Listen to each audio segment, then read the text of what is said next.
So I need someone who's been here to share with them what you have gotten so far out of this seminar.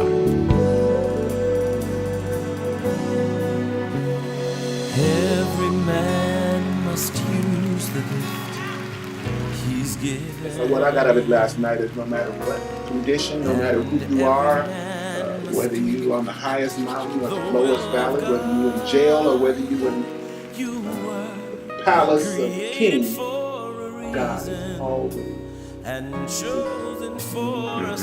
season. Always.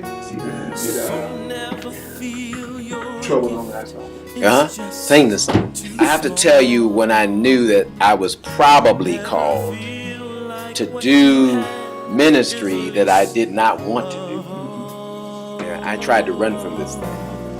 What you talking about? I tried to run.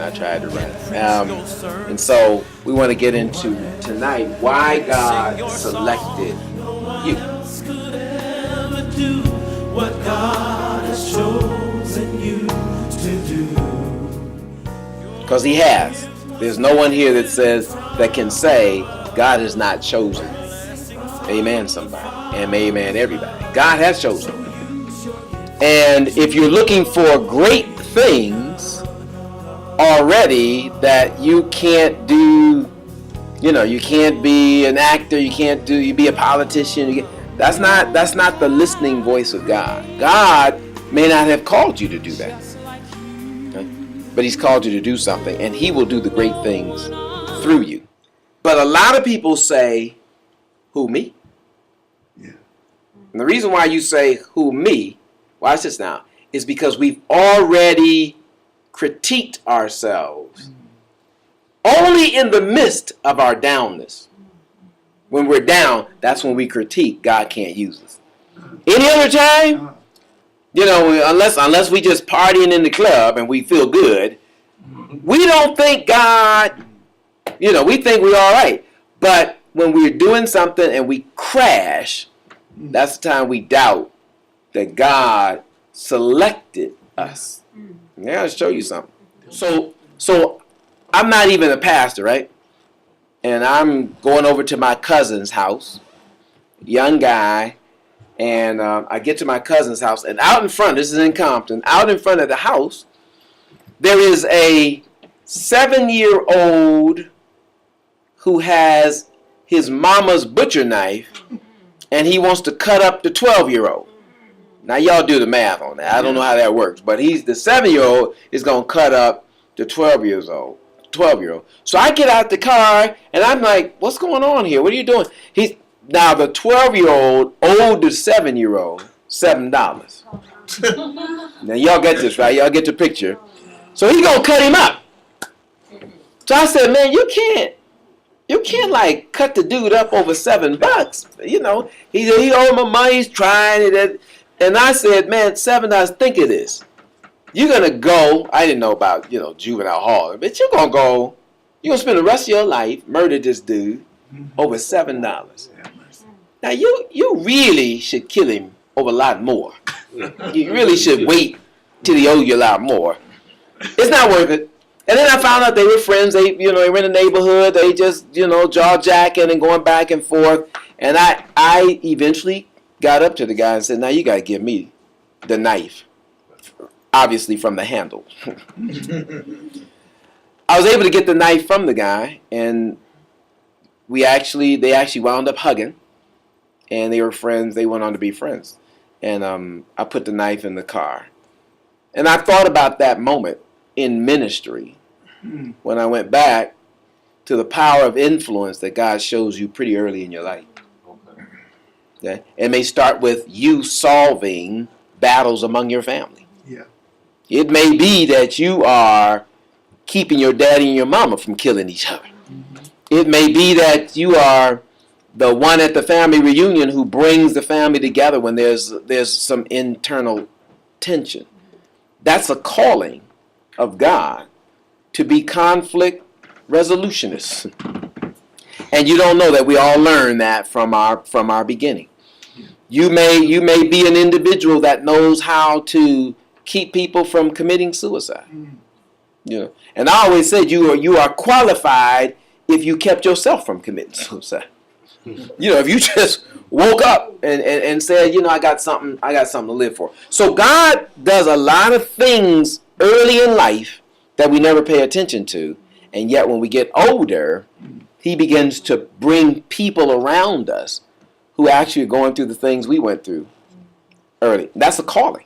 That is one calling that comes upon our lives. So I looked at that and said, you know, when I was going back, I looked back in terms of Compton and said, Lord, I don't know that I could do that today. If two people were at this church and pulled a knife on each other, I'd be like, Pastor, so y'all got a tough assignment up here. I'm going down. I'll be praying for you. I'll slip to the other side. Now that's what I thought until, like Juanita said last night, I sensed called a ministry, went back to Oakwood, because what I wanted to do, Peter, was play center field for the Los Angeles Dodgers. That was my only goal in life. And I talked to my friends last night. Over the weekend, and we were talking about how well we played baseball. In fact, they gave me a gift of a baseball. They gave me a Dodger ticket and gave me a little statue of baseball and bats. Somebody remembered that I love the game of baseball. And I just wanted to play center field for the Dodgers. I was in Linwood Academy, and told my Bible teacher, you're going to see me playing center field for the Los Angeles Dodgers. And, you know, he could have just whipped it out of me and said, you know, that's just horrible. You got Sabbath issues. He didn't. He told me to do research on what the church's stand was about in competitive sports. And I did that. And I did that. And I know that God was keeping me from professional sports, because I would be on the news today. I'd be jacked up somewhere, knowing my personality and the things I was headed into. God was keeping me from that. So I'm walking down Compton, and I am trying to prepare to find a baseball league, and a stranger stops me, and the stranger looks homeless. His beard is matted up. You know, he's already starting the dread look unintentionally. And he says, "Excuse me, sir." And he asked me for some money, which I didn't have, because I was a senior at 17 years of age, and I was walking the streets. And he said to me, you know, he sat there and he told me basically his life story, and I was listening to him. And he looks at me, he says, now I don't know if you know. This is what he told me. I don't know if you know. He said, but I think God's going to use you real big one day. And you need to listen to God. Now he just came out of this killer blue sky. He said, I believe you're even going to be a preacher. You know, I was sitting there on the streets just stunned that this guy would say something. And that's all he said. He said, now you'll never see me again. He walked off. But I'm going to say something to you, how you know when God is directing you somewhere. Everything that you try to do and God blocks it, it gets blocked, right? He is redirecting your life. You know, you have these GPSs, right? And you know, there's some of the ones that talk to you. And if you set the thing and you go on down and you try to, you know, a shortcut better than the GPS, you know what that thing will say?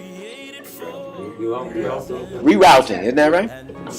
It'll say rerouting, isn't that right? We going to program this thing different. And that's the way God does your life.